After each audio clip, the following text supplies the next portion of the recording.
बच्चों आज आपका होगा एक टेस्ट जो होगा चैप्टर पर्वत प्रदेश में पावस। इस चैप्टर से रिलेटेड कुछ एमसीक्यू आपके सामने आएंगे। देखते हैं कितने बच्चे इस चैप्टर को अच्छे से समझ चुके हैं। लेकिन जो बच्चे नहीं समझ पाए तो बच्चों इस चैप्टर को पढ़ लेना। इस चैप्टर का लिंक आपको डिस्क्रिप्शन बॉक्स में दे रहा हूं। सबसे ऊपर एक लिंक मिल जाएगा जो फ्री क्रैश कोर्स इस नाम से मिलेगा, जहां पर आपको ये चैप्टर पढ़ने के लिए मिल जाएगा। जरूर पढ़ लेना। बहुत इजी वे में ये कविता बहुत अच्छे से समझाई गई है। लेकिन अगर आप इस चैप्टर को अच्छे से समझ चुके हो, पढ़ चुके हो, तो देखें जरा किसने कितना पढ़ा। पहला प्रश्न आपकी स्क्रीन पर ये रहा।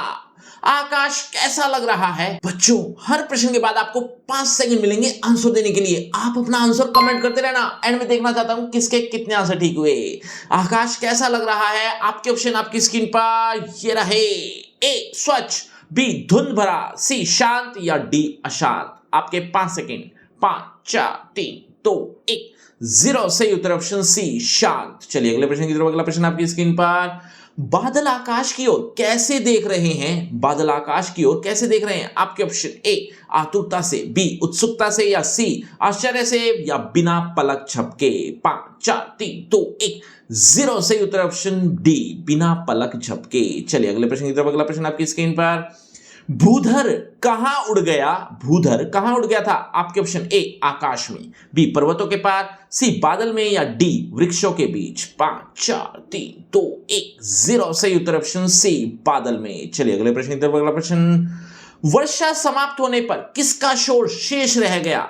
वर्षा समाप्त होने पर किसका शोर शेष रह गया था? आपके ऑप्शन ए बादलों का, बी झरनों का, सी पक्षियों का, या डी हवा का। 5 4 3 2 1 0। सही उत्तर ऑप्शन बी झरनों का। चलिए अगले प्रश्न की तरफ। अगला प्रश्न।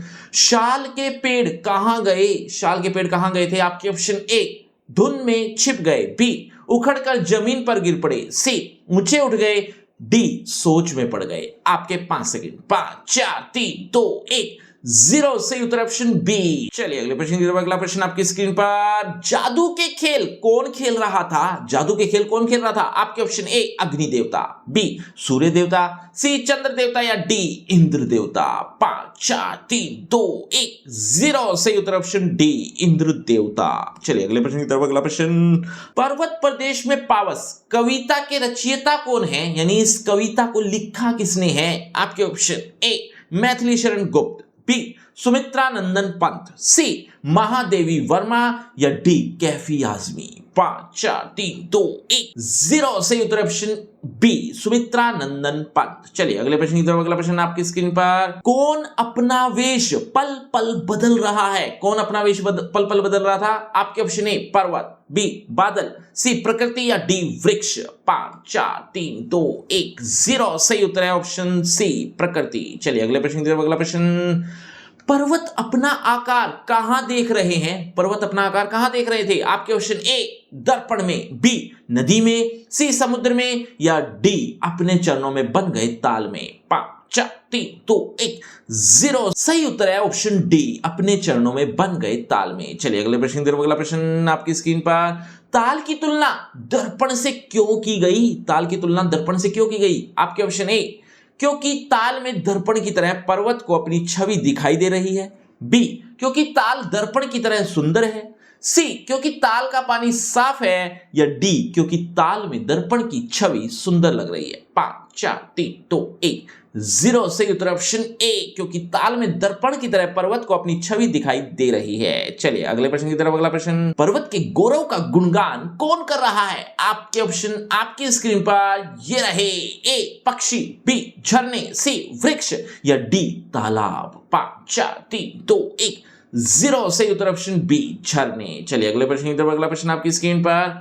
झरते हुए झरने कैसे लग रहे हैं? झरते हुए झरने कैसे लग रहे हैं? आपके ऑप्शन ए फूलों की लड़ियों जैसे, बी सांप जैसे, सी पगडंडी जैसे, या डी मोती की लड़ियों जैसे। 5 4 3 2 1 0। सही उत्तर ऑप्शन डी मोती की लड़ियों जैसे। चलिए अगले प्रश्न की तरफ। अगला प्रश्न। निर्झरों में क्या चीज भरी हुई है? निर्झरों में क्या चीज भरी हुई है? आपके ऑप्शन आपकी स्क्रीन पर ये रहे।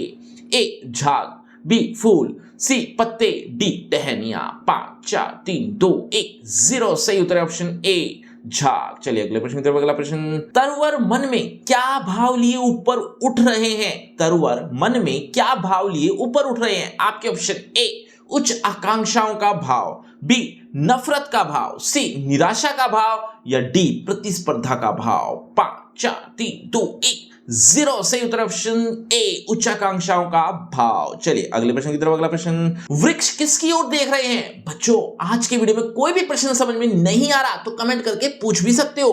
वृक्ष किसकी ओर देख रहे हैं? आपके ऑप्शन ए ताल की ओर, बी आकाश की ओर, पर्वत की ओर, या झरनों की ओर। 5 4 3 2 1 0। सही उत्तर ऑप्शन बी। बच्चों अदर चैप्टर के एमसीक्यू भी इसी तरह से चाहते हो तो उसका लिंक डिस्क्रिप्शन बॉक्स में दे रहा हूं। लिंक का नाम रखा है फ्री क्रैश कोर्स। इस नाम से आपको लिंक मिल जाएगा जहां पर आपको कुछ इस तरह से अदर चैप्टर के एमसीक्यू भी देखने को मिल जाएंगे, तो जरूर देख लेना। और ये अभी तक का आपका रिपोर्ट कार्ड है, देख लीजिए। आपके टोटल मार्क्स कितने आए ये कमेंट करना मत भूलना। और अब सबसे इंपॉर्टेंट बात, इस चैप्टर का अगर आप रिटन टेस्ट भी देना चाहते हो तो उसका लिंक भी डिस्क्रिप्शन बॉक्स में दे रहा हूं। लिंक का नाम वही फ्री क्रैश कोर्स, जिसमें आपको कुछ इस तरह से यहां पर रिटन टेस्ट भी देखने को मिल जाएगा। तो इस लिंक को जरूर क्लिक करना, डिस्क्रिप्शन बॉक्स में सबसे ऊपर मिल जाएगा। और अगर आपको मुझसे पर्सनल बातचीत करनी है तो सभी सोशल मीडिया के लिंक डिस्क्रिप्शन बॉक्स में आ जाइए, बातचीत करते हैं। शुक्रिया, धन्यवाद।